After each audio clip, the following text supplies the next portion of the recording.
One. Okay, very good. So hello everybody. We're here. I'm Kate Donovan, Eric Bromberg. Together we're Blackstone Valley Veggie Gardens. Here today to discuss raised bed gardening. To tell you a little bit about Eric and myself, Eric's a master gardener, and I just have a lot of gardening and a bigger mouth than he does. So I typically do more than talking, and then I refer to him when the stuff gets too technical.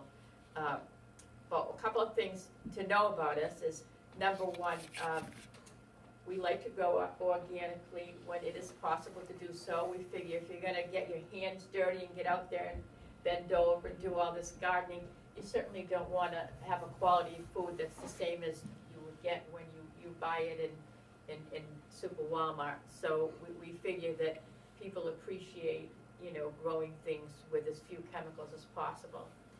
The other thing to know is we both work full-time in things other than the agriculture industry, so we're inherently, is lazy a good word? So maybe that's a pejorative term, but we do like to do things the easiest way we can. So if we can have a technique that will save you from having to fertilize more often, if we could have, show you a technique that allows your soil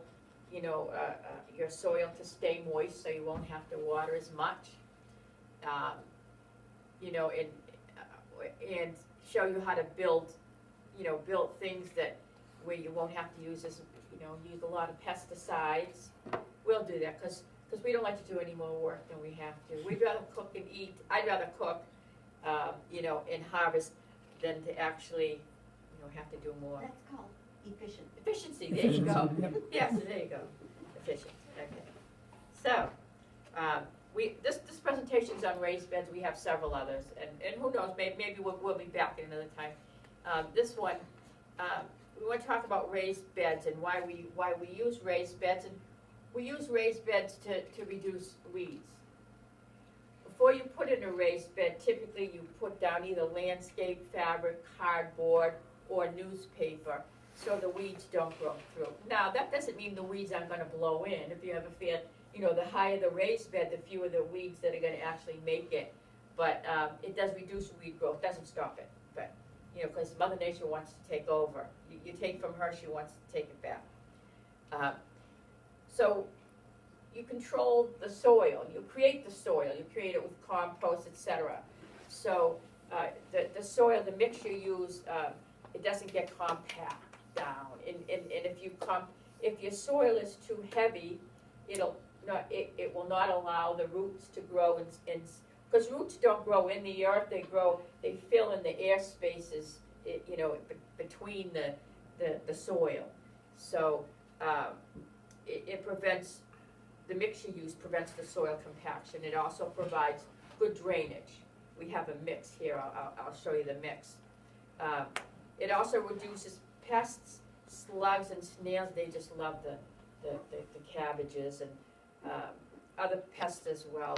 There's no erosion. Typically, no one's home is completely flat. So, hello. No one's home is completely flat, and you may have some runoff or what have you, but it reduces the erosion. And also, if you build the right kind of raised bed, you can actually increase the amount of time you can garden. I'm all for that. Now I'm in my garden. I start in my garden in March, and I start growing seeds in February, and I don't stop harvesting until the last Brussels sprout, probably until Christmas. So I think I have 2 or 3 months off, but I have a sustainable, some crops, will last for months out there because it warms the soil. The soil's above the ground, so it warms up easier. And personally, my raised beds are made with cinder blocks, and we'll go over that technique and how to build those. And it actually absorbs the heat. So, okay, so there are different types. You can build a raised bed out of just about anything. Is it going to last? Maybe not. But you can build it, about, probably any way you want.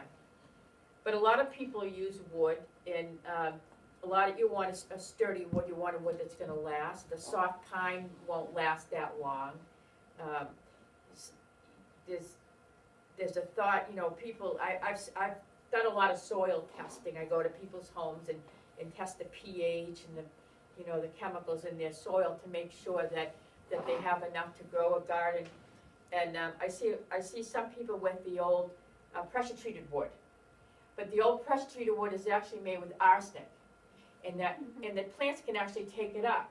You know, the rain comes down and the arsenic can get into the soil, and the roots will absorb some of that arsenic. So it's really not good. People tell me, but I've been doing it that way for 15 years. Well, you're lucky, and it's not like it's going to kill you like that. But like I say, we like the organic approach. We like the healthy approach. The newer pressure-treated woods are actually, and they don't use the arsenic anymore. Now they use copper, which could kill you, but you'd have to suck on the wood because the soil doesn't actually take the copper up. So people say that it's safe and long-lasting to build a raised bed out of the new pressure-treated, but I wouldn't do it myself. But they say it's okay. People like to use cedar. Cedar's lightweight, lasts a long time, smells nice. It's easy to use. Sometimes people use a heavy, one of the thicker pine, a fir. You know, the thick ones. They should be at least 8 inches. The higher, the better. But of course, I'll explain how to fill them, and it's expensive. I mean, it's time-consuming. Well, you either make your own compost, which is physically strenuous, or you buy it, which is expensive. So, but in any case, the higher the raised bed, the better you're going to be. So, as far as your quality and maintenance, the other basic people make them out of wood.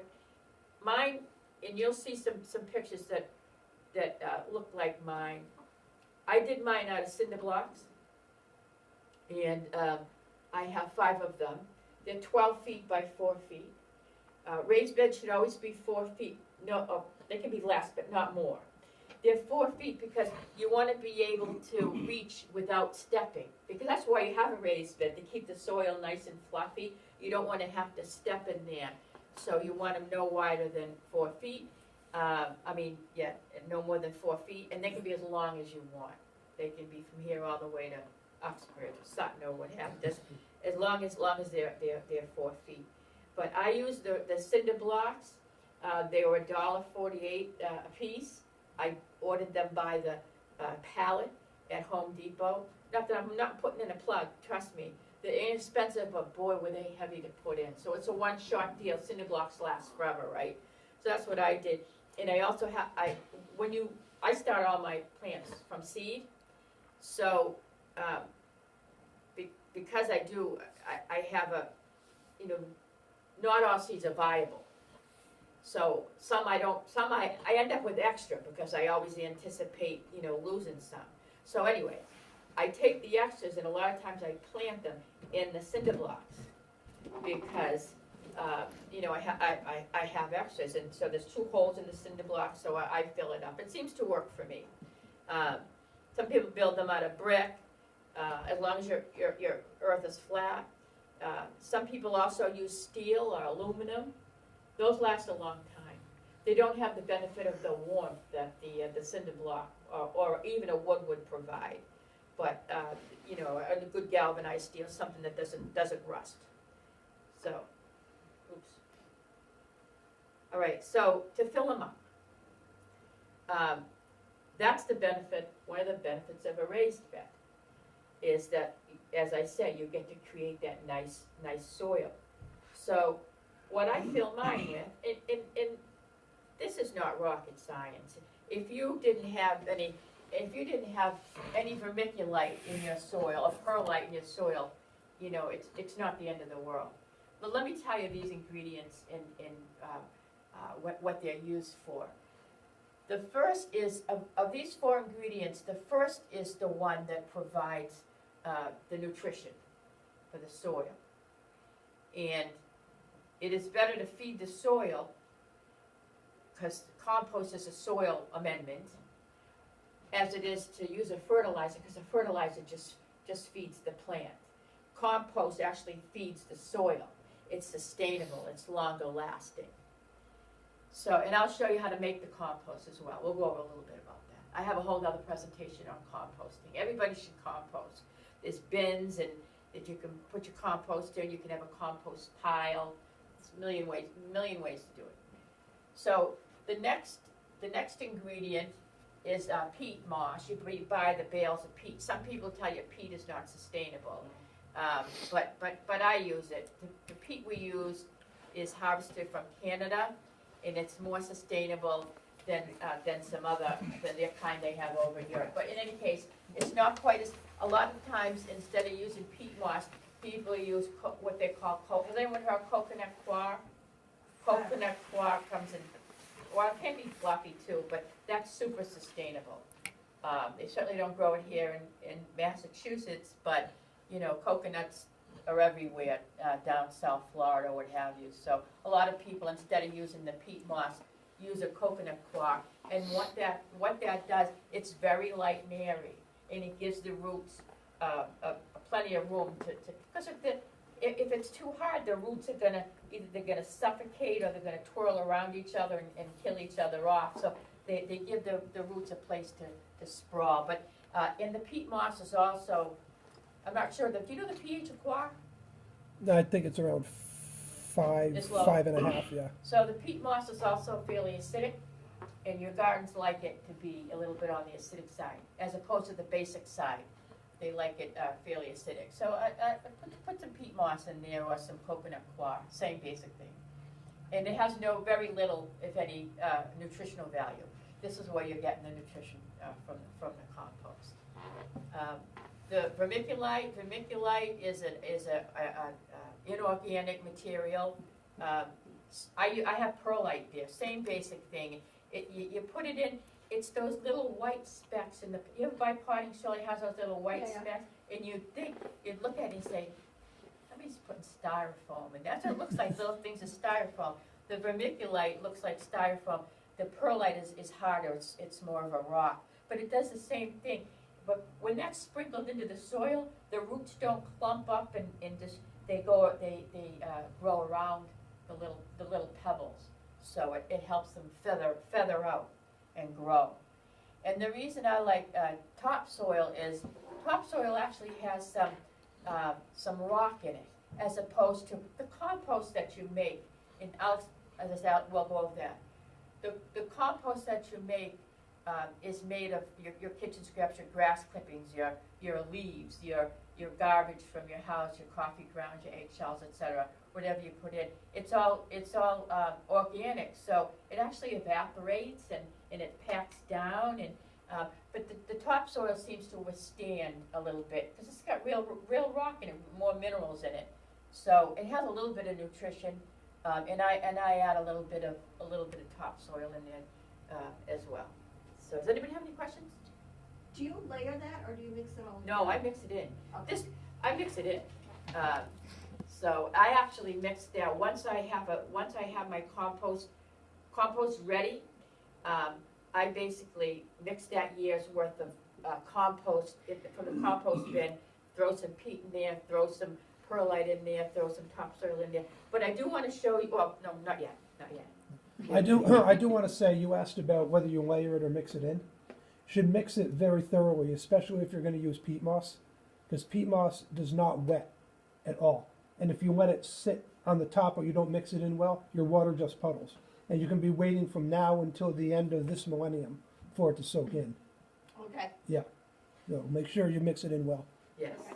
Get a good old-fashioned pitchfork. Yeah. Some people have.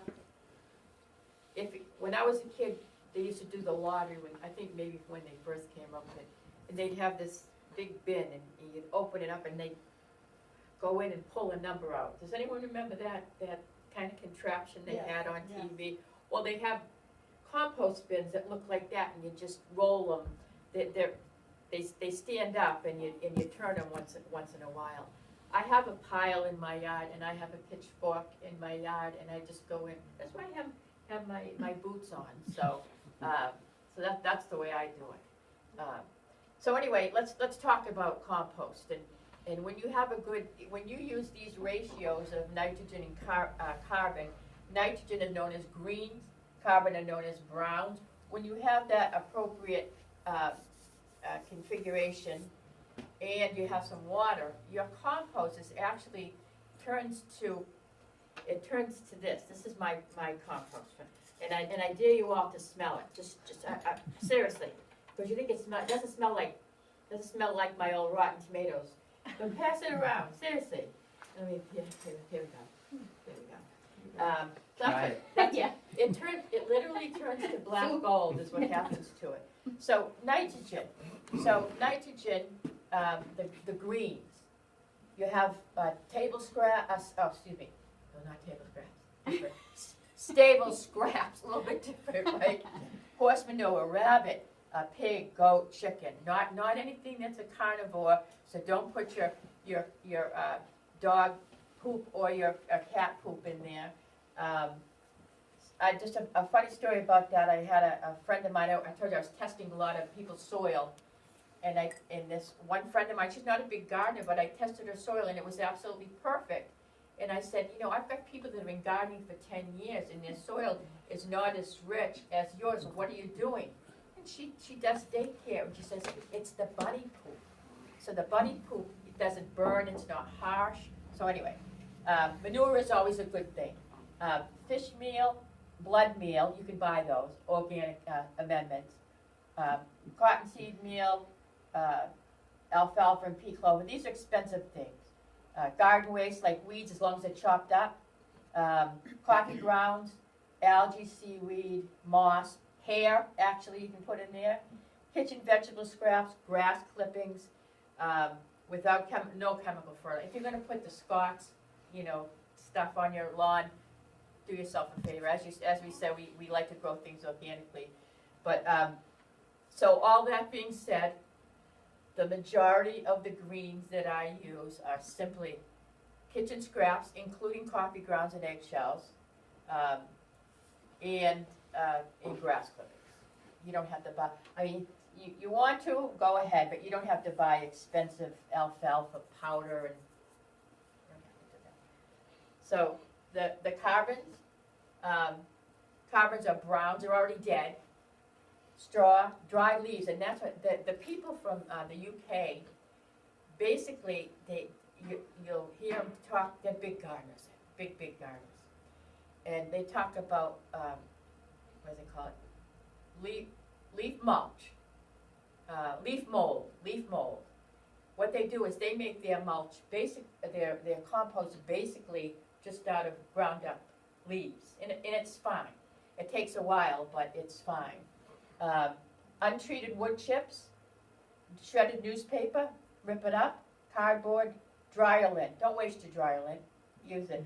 I also use my dryer lint. I put a little bit of old candle wax, and I make fire starters when I go camping. I don't like to waste things. I know it's silly. I get a kick out of it though. Oak leaves and eggshells. But just to tell you about the leaves, especially about the leaves.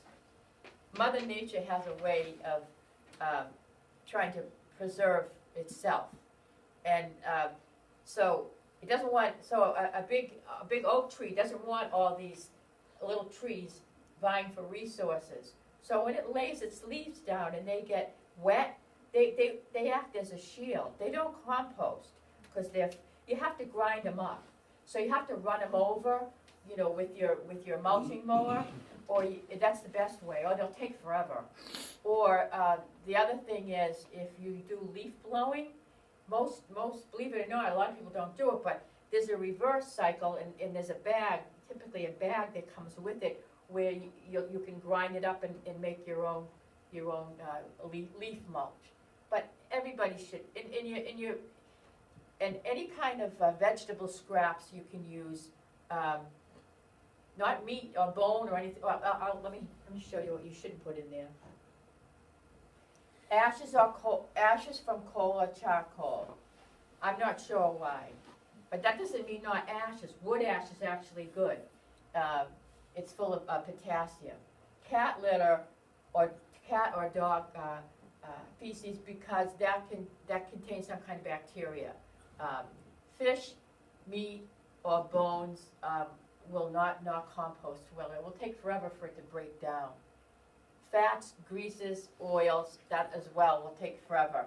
Dairy, it smells. You don't want to bring all the critters. You're spending all that time in the garden. You've got, you don't want to entice anything to come and share your bounty or steal your bounty.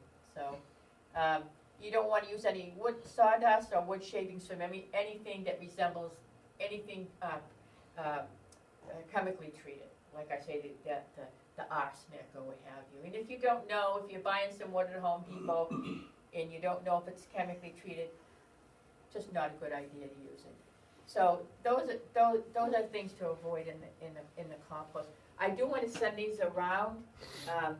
This is, and you'll see it. This is the perlite. This is not vermiculite, but it's used in the same way. It's the inorganic material that allows the roots to grow around the rocks, so they don't clump together. So here is the perlite, and this is the peat moss, and you'll see how nice and fluffy it is. This is a treat for me because I just love dirt. I know it's strange.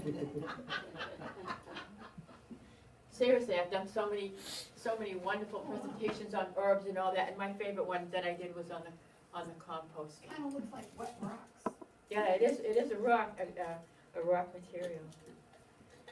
And this, oops. I have to tell you, I don't think that's right. What I gave you guys this is my compost. This, you'll see, this is black. That's my compost. The other one was the topsoil. Very light and fluffy. Yeah. So, what I gave for topsoil is really compost, and the compost is really topsoil. I apologize for that. I was looking at it saying it's not quite as black, but that's the way compost should be. Dark. And sometimes when you see your compost, you'll see you have a few leaves on the inside. Dig down to the bottom. That's where most of it came about. Okay, so let's take a look at some of these. Some of these. Some of these basic designs. This is mine over here. I only have one. These are the cinder blocks. They say they cost $1.48 a piece. And these are double high. Sometimes people, they stagger them, so it's not quite as wobbly. And then that's where I plant the extra stuff. So, and then before I plant anything, I put the landscape fabric down. And you can put it in anything, but if you put it, if you use some leftover, if you have a whole ton of compost, you can do this, but you'll probably maybe get weeds growing in, or it might not hold together all that well. But I just put this here just to show you can really make a raised bed out of anything you want, depending upon how pristine you want your yard to look. Here's a nice design. I think this may be a hard pine, like a fir material.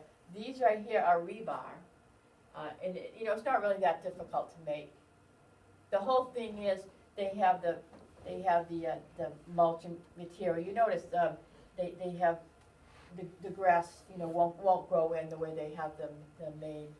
So on this here they actually have hay over here. This is probably a kale or something that's overwintered, and sometimes they put hay down to keep the crops, to actually keep them warm. So or straw, for that matter. Those are some basic designs. Here are some really cool designs. Well, I like the galvanized steel. Yeah, that's a nice one, isn't it? So that's one. This one is really cool because, as I said, you don't want a wide raised bed because this is high, and it just gives you a lot of space, a lot of area to work in. and it's nice and high. Some people have it, but, you know, yeah, it gets to you after a while. But what a lot of people do, I was talking to this woman over in, I think it was North Smithfield, and I was telling her, some people throw like plastic bottles in the bottom to leave a lot of air space, and then they fill the rest up with soil, you know, because you can buy compost, or you can buy potting mix, raised bed mix by the bag, but it's quite expensive. I mean, how much would it pay? How much did we quote out a good raised bed mix for an 8x4 foot garden? It's like $70, It was about right? 60 or 70. 60 when or we did it, 70 yeah. bucks, you know, so it's expensive. So in any case, so that a lot of times when people pile them up, they may put little pebbles down on the bottom or something, but they want it raised up so that, you know, it's less injurious to the back, and fewer seeds will go in that, you know, fly in that way from the ground level. You could see that would keep bunny rabbits out And too. Cause this is a whole mesh, a mesh all around, will definitely deter the pests. And I'll just, you mentioned the bunny rabbits. Couple of things for pest control, and we'll do a Q&A after this. Whirligig, you can get those, you know, big pinwheels like you have at the carnival, that type of thing. Some people hang old CDs. Lord knows no one uses CDs anymore, right? But you can put old CDs on a string, and the reflection scares them. You can also use there's a granulated carnivore urine, synthetic, I think it's synthetic anyway, that people sprinkle around, or some of us are lucky enough to have a couple of dogs that do the trick. Or some people have actually a motion activated sprinkler. So the critter comes in and you know, doesn't hurt. I hate to kill anything. I mean, you could always trap or what have you. But I know when we first started gardening, I had a 6-foot stockade fence put around, and then I have probably a pretty high, mostly chicken wire fence put around. But nonetheless, if you have a deer, aren't they beautiful? They're the nastiest critters in the garden. I want to keep them away at all costs. But even a hungry buck could jump over a 6-foot stockade fence. So you just do what you can do. So, but I have a little brown wild bunny that lives in the back part of my yard. well, you could actually grow him a little garden of a few little lettuce seeds down. He'll be in his glory. I actually have a new granddaughter, so I planted a plethora of carrots and beets for her. So if I had the bunny, maybe I'd share, but probably not. So here's one. Eric and I actually made we made a couple of these last year. People like them. They're elevated. They leave their stuff underneath. The whole thing is you can't do a really a big huge one because the soil is actually quite heavy. So and you know, what are you going to do with it in the, you know, snow and all that in the bed? Empty it out. I suppose you could empty it out, but some people like those, and they're usually like 2 feet by 4 feet maybe, but they have to be fairly small. This over here is one of my favorites. That's actually a hoop house, and this is the 3rd time in a row, my 3rd class, and the 3rd time in a row I forgot the material. This material that people are using for hoop houses, the same material that you use for plumbing, is a special PVC type of material that you get at Home Depot. It comes in long straws, looks like a big long, shaped like a straw, and then you just bend it. If you let it go, it goes back out again. But you typically use that, and then of course that doesn't do much, right, without the cover on it, obviously. But what you do is you put over, you use a mylar, a thick mylar, the same material you would use to put in a vapor barrier if you were putting in a floor, or you get those, or a real thick material that you would get at Home Depot if you were going to do some painting. I mean, the thick stuff, the mylar, it's opaque, translucent material. So, and you you know, put it over, and secure it with Velcro, what have you. Kinda like making a little greenhouse. That's what it is, it's a green hoop house, they call it, it has a greenhouse effect, yeah. So, and if one season or another, and you just get more mylar, if, you know, if it gets weathered. The secret, you can grow earlier, and it's not necessarily that, obviously it's a piece of plastic, right? So it's not necessarily that it has a thermal effect like insulation, but of course it allows the sun to come in and magnifies the sun. So it keeps things a lot warmer. You could probably, you know, add another 2 or 3 weeks onto your gardening season if you use a greenhouse or a hoop house. And a hoop house is a lot cheaper. So those materials are, I mean, I say they're cheaper, but I think one of these, you know, good sized posts is probably $4, and you know the mylar material at 50 by 50s, you know, could be $20. I mean, still it comes into some money, but if you figure you can, you know, a couple of good sized raised beds, and you could actually feed your family. I mean, if you canned, if you dehydrated, if you froze the stuff that comes out of it, you could actually feed your family for next to nothing. You could save your seeds from year to year, and you know, be frugal, and you could eat well. So it's an investment. Raised beds are an investment, you know.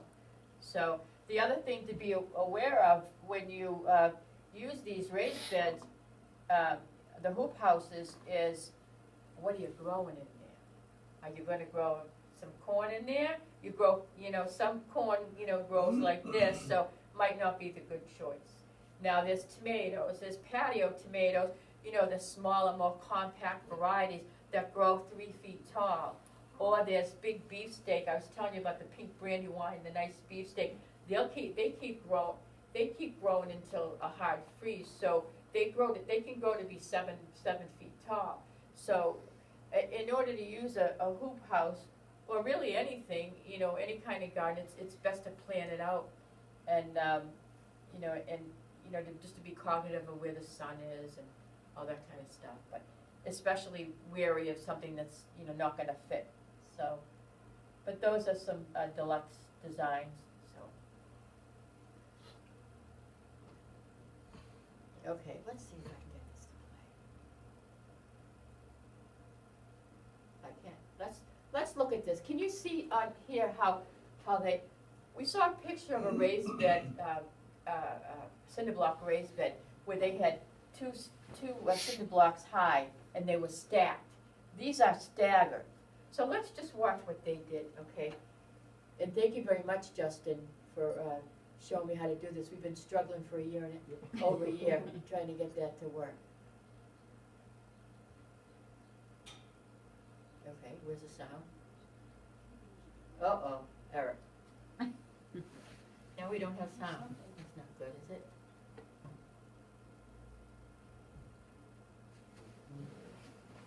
Let's see if we can get this to work.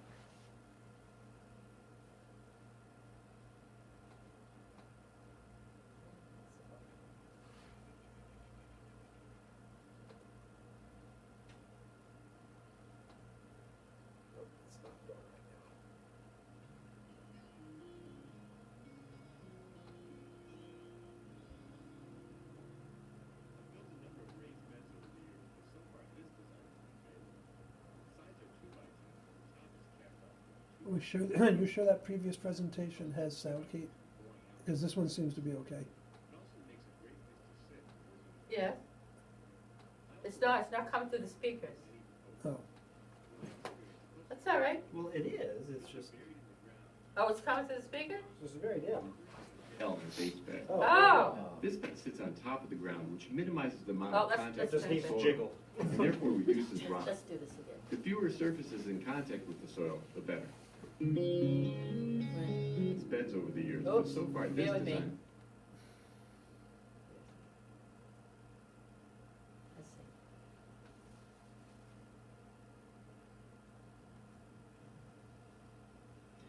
Let's see. hello, YouTubers. In A here? few years ago, we decided to add a permanent raised bed garden into our yard for several reasons. The primary reason was because we learned that a raised bed garden could extend our growing season by about a month in both the spring and fall, since the soil would be warmed up much quicker by the sun. Another reason was because there's far less bending and stooping to plant and harvest the items you're growing. Furthermore, we can sit on the sides of the bed while performing any work. Finally, when growing in a contained area, it's much easier to control the soil conditions and to control weeds or pests. Here's the raised bed garden we decided on. As you can see, it's built from low-cost cinder blocks. While these may be a little more work to initially set up, we know that these will pay off better in the long run since we don't have to worry about replacing any rotting boards.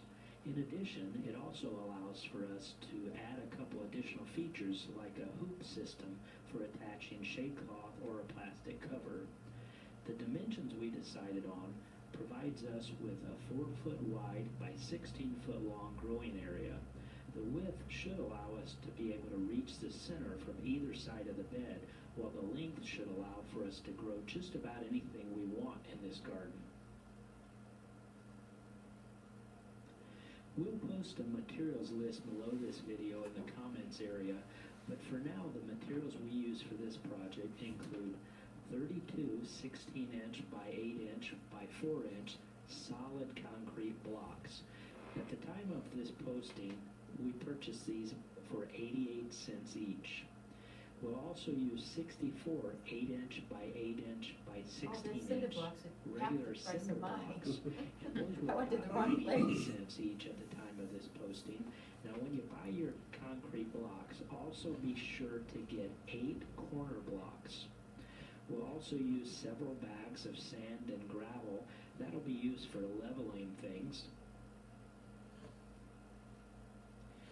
And then there are several optional accessories that we're going to want to add. And for those accessories, we're going to want 20 pieces of 1.5-inch PVC tubing that's cut into 16-inch lengths. We'll also want a roll of 1-inch vinyl black well tubing. This usually comes in 100-foot rolls, and we're going to cut that up to form our hoops later on. And then we'll need about 5 or 6 bags of instant concrete mix for installing the PVC tubes. We begin this project by roughly laying out the solid blocks where our garden will be.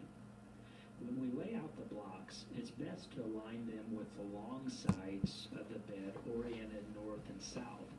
This will ensure that we receive good sunlight across our entire garden area.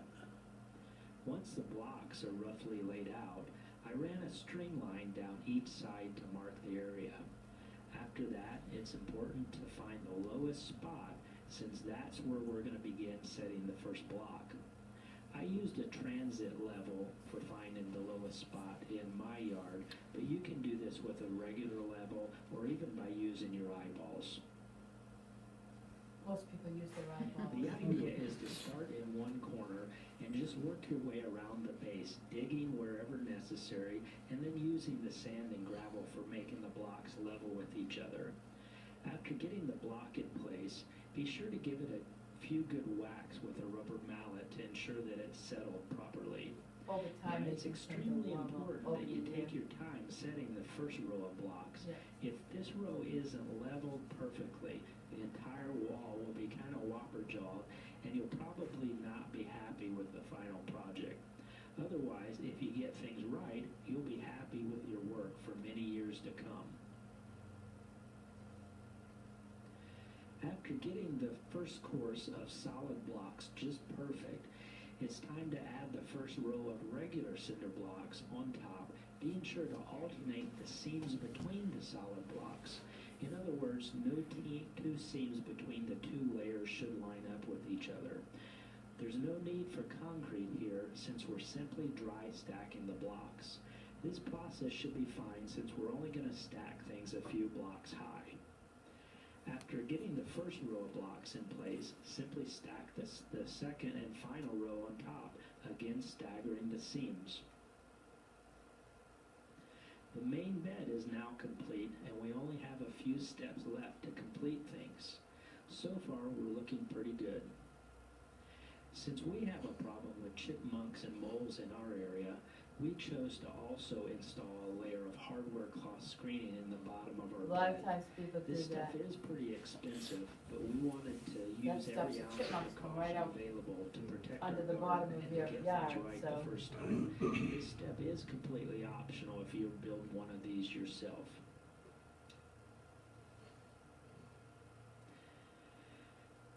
Now that the walls are in place and we have our screening down, it's time to add a layer of landscaping Landscape fabric. fabric, yeah. This is to keep the Or grass and cardboard, weeds from growing up or in our bed newspaper. from the ground below. This step is also completely optional, but again, it's a good idea for every ounce of prevention. Next comes the important step of adding the PVC posts that will be used to support our removable hoops. 2 of the 16-inch posts should be inserted into each of the locations displayed with a red circle. The reason we place 2 posts in each location is so that we can have an upper and lower hoop. This will support our sunscreen or plastic material from both above and below. To set the posts in place, I simply placed them into the holes and then poured a dry mixture of Quickcrete around them. The dry mixture held them in place while I moved on to the next hole. After all of the posts were where I wanted them, I simply poured a couple gallons of water into each of the holes to activate the concrete mixture. You may choose to do this differently if desired. I also added concrete into one of the middle holes on each of the ends of the structure. This was done for extra support in the walls. You can also add additional concrete in more holes if you wish. It's probably not necessary and really depends on how much you wish to spend on your growing bed.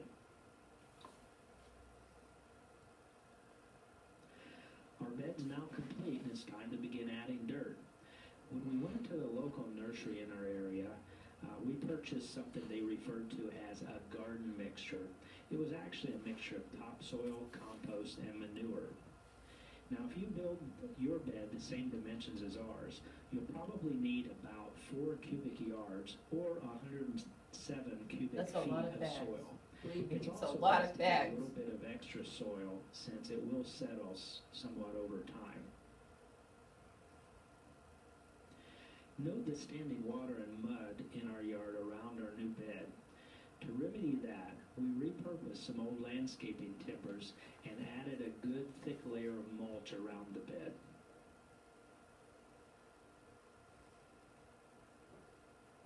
Now it's just a matter of planting seeds and watching things grow. We'll be sure to post some more updates later as we continue to build additional accessories. So that's that video. The thing that, the thing interesting that he said, I think I may have forgotten to mention it earlier, was the fact that when you fill your raised bed, I think I might have alluded to it, you use a lot of the compost and the peat and all that stuff is soft, and it does compact over time. So you know all that, you're saving your grass clippings, you're saving your vegetable scraps, you're saving all that stuff. Well, that's a good thing, because next year you're gonna need it, because a lot of that stuff got evaporated in the garden, so you just keep replenishing it. So, okay. Oops. Yeah.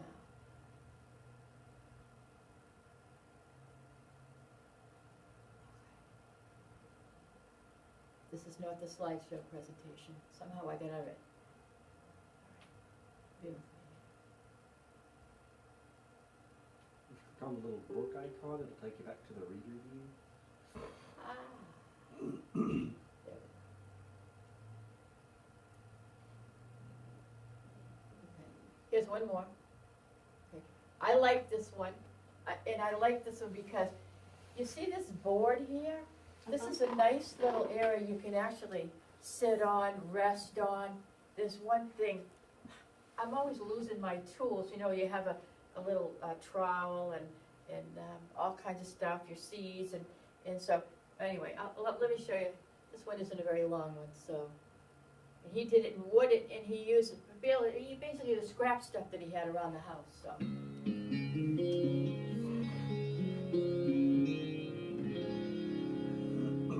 I've built a number of raised beds over the years, but so far this design is my favorite. The sides are 2x10s and the top is capped off with a 2x4 shelf, which not only helps keep the 2x10s from bowing out from the weight of the soil, but also makes a great place to sit when working in the garden. I also like that this design doesn't use any posts. In my experience, posts can be a weak link. Because they're buried in the ground, they're more vulnerable to rot and can be the first thing to fail in a raised bed. This bed sits on top of the ground, which minimizes the amount of contact with the soil and therefore reduces rot. The fewer surfaces in contact with the soil, the better. Also, I like that it's made from building lumber instead of fence boards. The 2x10s are much stronger and will last longer than fence boards, and they don't require posts. Though the bed would last even longer if made from cedar lumber, I find that beds made from untreated Douglas fir last a good number of years. The fur is heavy. For example, this bed is 5 years old and will be around for many more. Finally, this 8x2 bed cost only $38.83, including all of the lumber and deck screws. And that's a pretty good price for a frugal gardener like me. We're all cheap. So today I gardeners thought are I'd briefly frugal, take you through the typically. process of how I built this raised bed. Though I prefer a width of 4 feet for most garden beds, this bed was made for a special purpose and only needed to be 2 feet wide. The sides were made from two 10-foot 2x10s. Both boards were cut at the 8-foot mark, leaving two 8-foot sections and two 2-foot sections. The shelf was made with two 10-foot 2x4s, which were also cut at the 8-foot mark. To make the basic box, I first pre-drilled and countersunk 3 holes at the ends of the long 2x10s to avoid splitting when driving the screws. Be careful doing that. I then connected the long boards to the short boards, as It's shown the here, short boards that'll using split 2.5 on you inch when you're deck gonna screws. put a nail in them. Lord knows I've done that many times. I then cut 4 pieces of scrap 2x3s to the depth of the bed, pre-drilled 3 holes in each piece, and attached them to the inside corners of the bed, as shown here. Then to attach the 2x10s on the ends of the bed to the 2x3s, I pre-drilled and countersunk holes as shown here, and drove deck screws into the 2x3s. With the basic box built, it was time to attach the 2x4 shelf. To provide extra support for the shelf, I gathered a number of pieces of scrap wood and attached them to the inside of the box, flush with the top as shown here.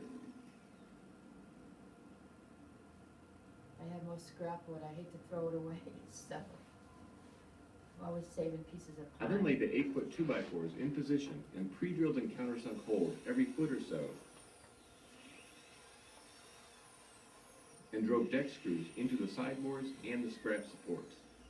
Because the boards weren't perfectly straight, I had to slightly bend the 2x4s so they'd be flush with the 2x10s. I didn't drive screws into the end boards because I still needed to square the bed, and doing so would have locked the bed into place. A square bed has equal diagonals, so I took diagonal measurements and found that the bed was already square. Then I drove screws through the shelf into the end boards, which locked the bed into place. Next, I took the 2 remaining shelf boards and marked where they'd have to be cut to fit in place. I cut them, pre-drilled and countersunk holes,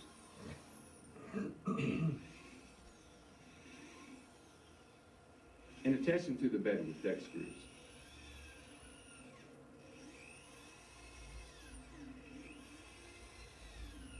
With the bed completely built, I put it in place, ensuring a parallel 18-inch walking path between it and the neighboring bed. I leveled the bed by propping it up with wood chips where needed. Once level, I sheet mulched the bottom of the bed with cardboard and filled it with peat and homemade compost. In my next video, I'll share what we planted in the new bed. It's a perennial we tried growing years ago, but without much success. Now that Oops.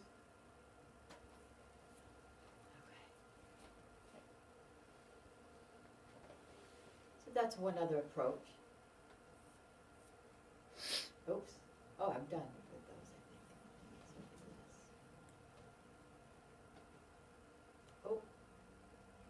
No, Eric, that was actually the other presentation. What was? I have another one. Just a couple, what time do we have till? Whenever. 7:30 or 8 o'clock? The library closes at 8, so. Okay, so we'll go. You know what, there's a couple more things, and I don't talk too much about them. I'm gonna talk to them. I just had one little picture of them. I do have it, but it's okay because I'm just gonna glance over them.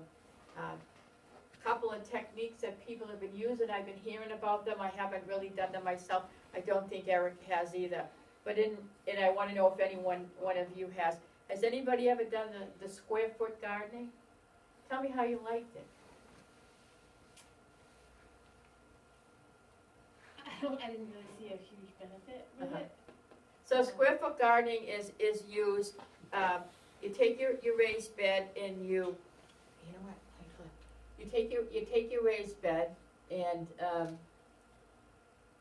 what you do is you measure off, you know, if it's 4 by 8, you measure off 1 foot squares. And then there's an actual place that it'll tell you you can plant 4 carrots in that 1 foot, or you can 1 tomato plant. But if you try to plant a tomato plant in 1 square foot, they're big, they get bushy. You really have to do a lot of maintenance, and it's a lot of effort to grow up as opposed to growing out. And then, you know, like I say, they'll have a big listing. You can grow 2 cabbage, or you can grow 1. I mean, this is on the web, or you can get a book on square foot gardening. 6 lettuce or 8 carrots or whatever it is, and you do it. But it doesn't really take into account that things are grown in different seasons. And like I say, I think when people have a limited amount of space, it's something worth checking into if you're really interested in the square foot gardening. I think your soil has to be perfect. Yeah, I bet. In order for the plants to grow. I mean, if they're tight in there. They're tight, and you So really have to have a soil lot of has to be nutrition. good. And when it's growing, the whole thing is, one thing about growing plants is, you don't really want to water the plant. You want to water the roots. If you water the plant and you water the leaves, sometimes, especially if you do it during the day, those little droplets will act as a magnifying glass and will actually burn the foliage. So it is difficult to get in there and water, unless you do have the drip irrigation, and I don't know how that would work in such a tight, I'm sound like I'm putting it down. I mean, I think it's an interesting, this is the third talk, and I've yet to find someone say, I love the square foot gardening method, and I'm gonna do it. It was supposed to keep weeds down and all sorts of other stuff. Yeah. That Yeah, there's an interesting technique that I use, interesting technique. Has anybody heard of the 3 sisters of gardening? And first year it's an old, what's the politically correct term? Native American technique. You grow the corn, and corn obviously is actually, Eric told me this. Believe it or not, corn is actually in the grass family. But in any case, corn it sucks a lot of the nitrogen out of your soil. So it really needs to be fed. It needs good compost, and it needs some fertilizer on more often than most plants. Beans, on the other hand, are fixed nitrogen. They actually deposit nitrogen into the soil. And beans also look for the opportunity to, they're vines. They look to grow. So the corn acts as a stalk so that the beans can grow up, while the beans deposit nitrogen so the corn can grow. So That's that's interesting. it is. It's very interesting. Except my corn didn't grow, so the beans flopped down.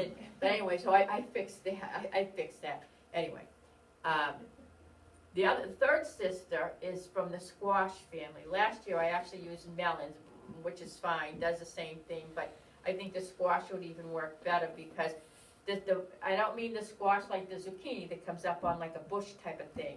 the squash that's a vine, because it kind of vines around the corn, and it has big leaves, so the leaves will protect the soil, and it will, and it will prevent weeds from coming in. So the three sisters are the corn, the beans, and the squash family. So always keep those things in mind. You know, what plant will grow well with another plant, etc. There's a whole science around companion planting. We're actually going to do a course on, do a little class on companion planting as well. So, in any case, the next technique that I've heard of, and I had a friend that tried it, and I am going to pull this up. Bear with me. We have the time, right? Mhm. Okay. I've always heard that whenever you're doing the Three Sisters gardening, you're supposed to throw a fish in. You can throw fish in. That's traditional. Yeah, you can throw fish in. It might stink unless it's, of course, it's a fish. I use fish emulsion. As a matter of fact, it's a real good organic fertilizer, but it might bring a critter. Mm. You know, you have to realize that. It certainly might bring a critter that you don't want, so. We did that once The when fish we were under kids, the tomato plant. plant the fish. What's that? I thought you put the fish under the tomato plant when you planted it. You could do that, I'm sure you could do it, but I'm not so sure it wouldn't smell. That's the thing. Oh, Doesn't smell, it's very deep enough. yeah, I mean, to us, I have a beagle. Oh, yeah. Oh. I mean, a beagle, oh my God, they can smell anything. Okay, bear with The me. nose here. of the stomach. Yeah. Oh, yeah, exactly, okay. Let me pull this I was reading with them though. Found fish. No. So freaky. What's the plant brought up? I don't know, I didn't dig deep enough or something.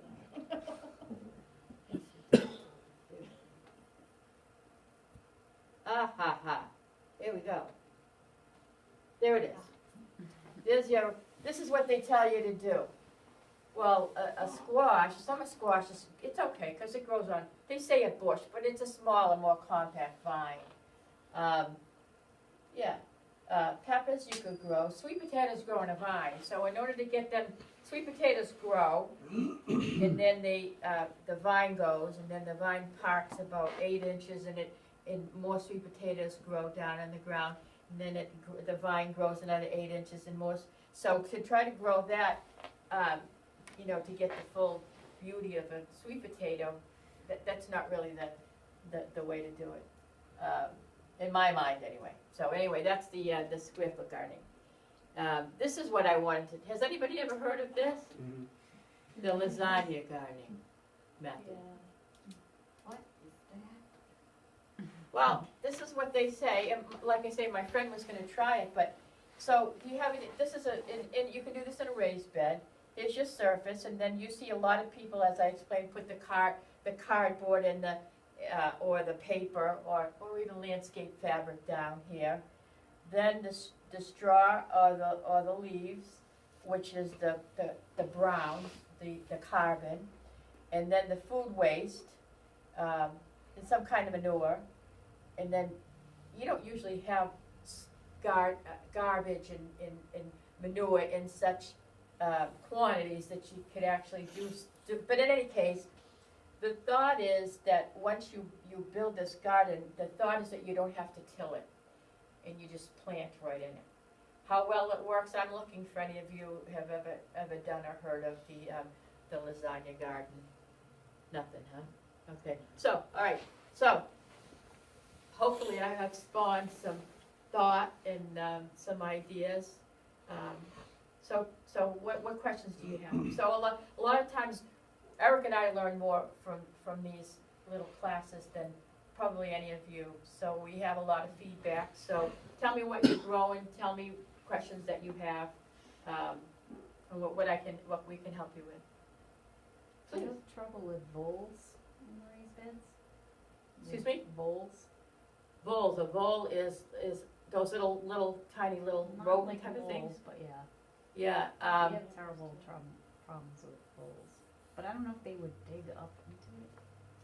I don't think so. No. You mean like a woodchuck? I don't think so. Not a woodchuck, but I think a vole as small as, I think it could crawl over anything, probably like a mouse. I had mice in my suspended much like this. I'm getting the heebie-jeebies just looking at it. I suppose you could get them in there.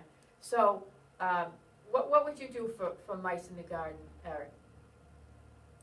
Mice, It's more the tunnels, you know, the tunneling ones that it's a very, it's a Do very they, good if they question. destroy your plant, they So- eat a lot of, yeah, they eat They the eat it. roots, yeah. so what a lot of people do, and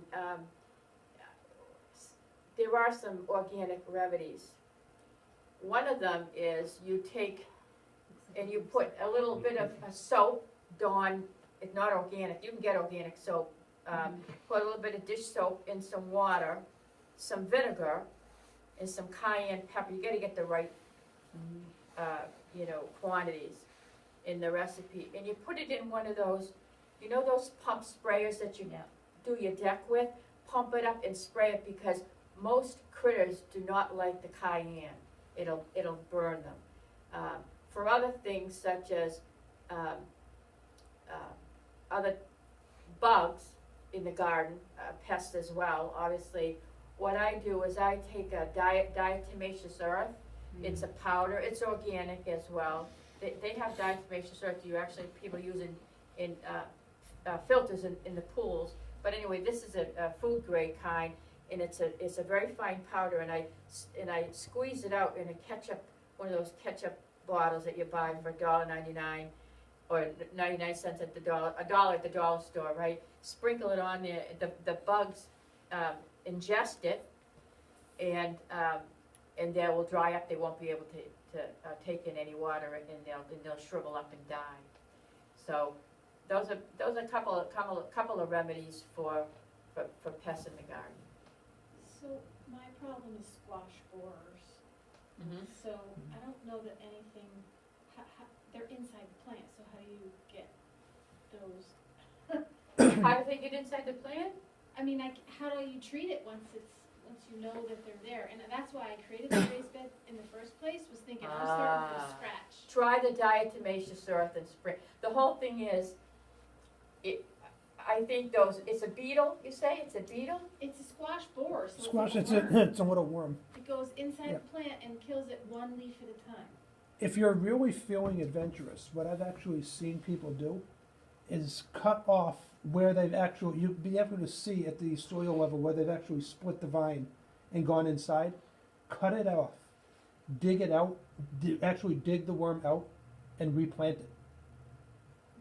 Replant what you've cut off. I've done that. Yeah. It does work to an extent. Yeah. Mhm. But yeah, I've what, never been able to actually find it. they get up there fast. But you can tell. I would try the diatomaceous earth, Eric. You think it might work? On a worm, What? on a worm the probably not. Yeah. It's- Does it work on slugs? But the slug But doesn't they're- actually go inside the leaf. It doesn't go inside the It has to vine. get there though. It's not born there. I mean, it has to get there. It has to bore in there There's from some somewhere. kind of like, Try it. the larva's in the soil, Try and it. it happens from inside the soil. So I have a whole. Last year was very dry. Remember how dry it was? So, I mean, and I couldn't keep up. We were talking about water. I couldn't keep up with the hand watering. Believe me, I was working in Boston and living in Blackstone. It was disastrous. So anyway, I ended up losing. So what happened is a lot of the slugs and other pests ate my cabbages because cabbage are nice, fat, juicy leaves, and they ate them. But every time I remembered, I would go out there and sprinkle that diatomaceous earth, and whatever is out there will kill them. And the other thing is, the solution that I had suggested that you pump up, it's got soap in it and cayenne. The soap acts as a, they inhale, ingest that soap, they can't breathe and they die.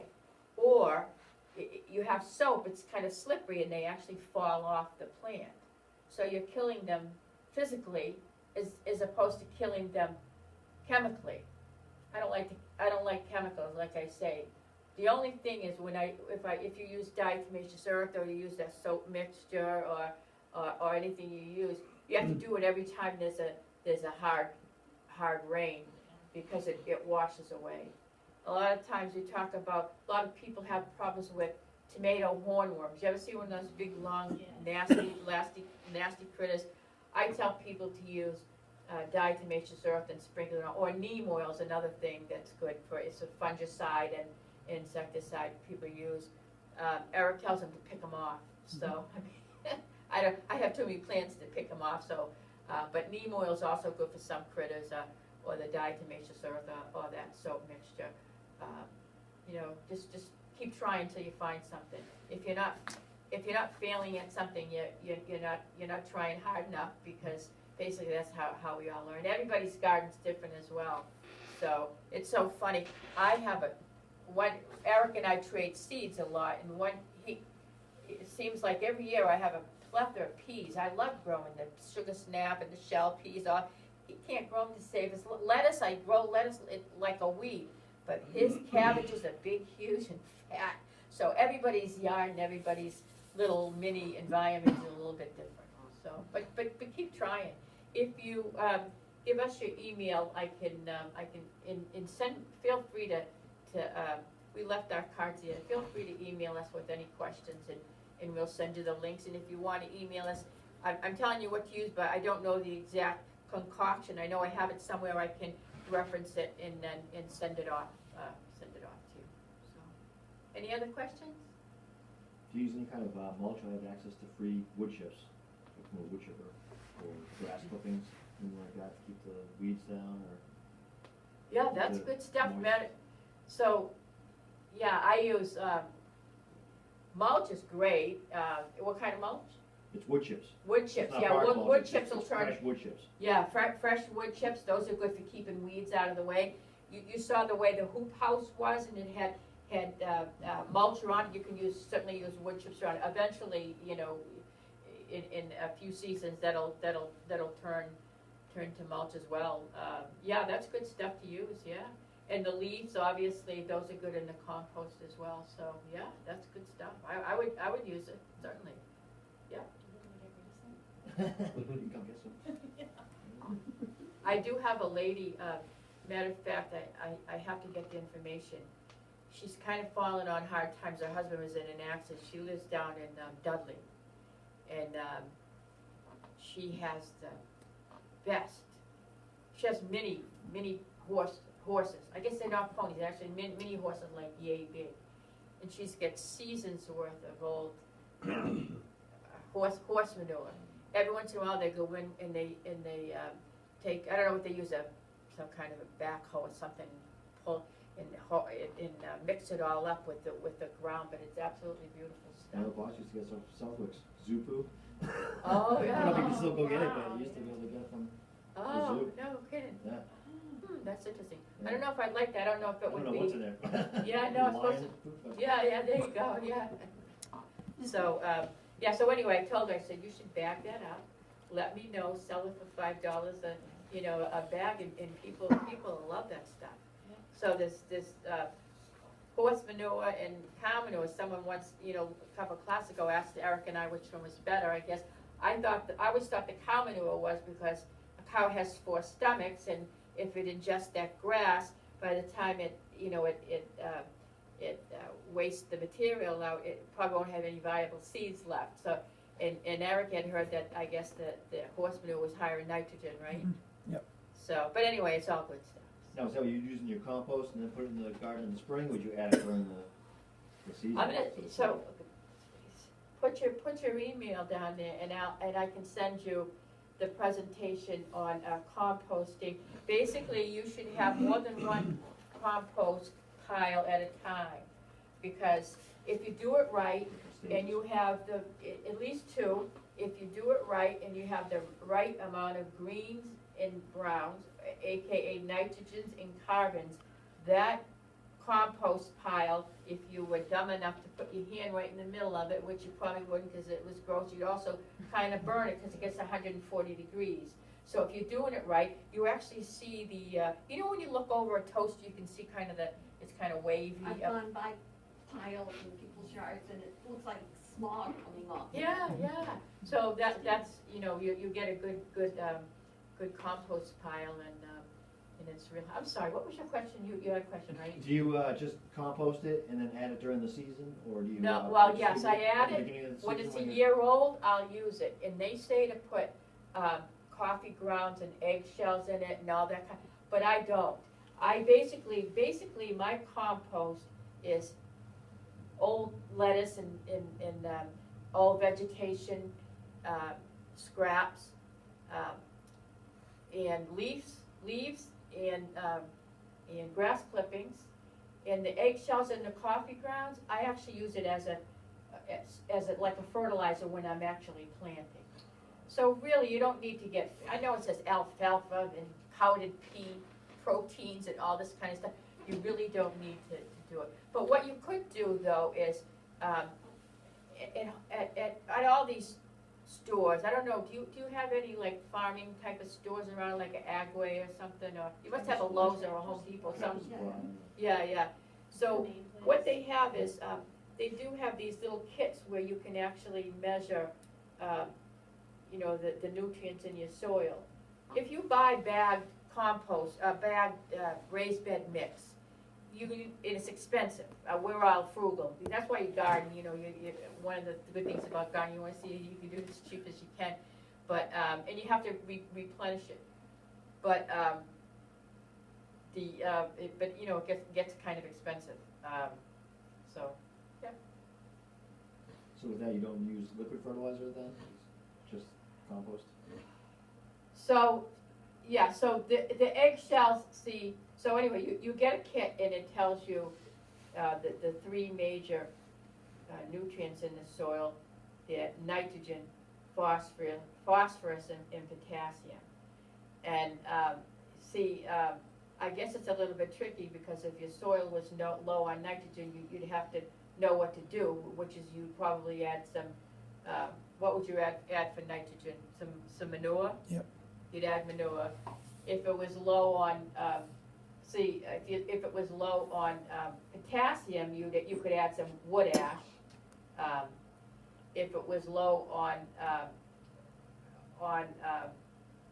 phosphorus, you could add some, I believe, bone meal. So I mean, there's different remedies. But anyway, as I was saying, when you make it yourself, you're not really too cognitive. You're not, measuring out everything perfectly. So you may not be getting the optimal nutrients unless you actually take the time to go and test and do a little research. It's not. Before you plant?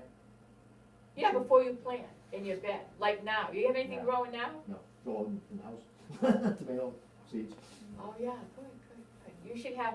I mean, if you grew lettuce, if you grew spinach, if you grew broccoli, cauliflower, garlic, you plant in the fall, and that's where I use some of that wood chips or mulch.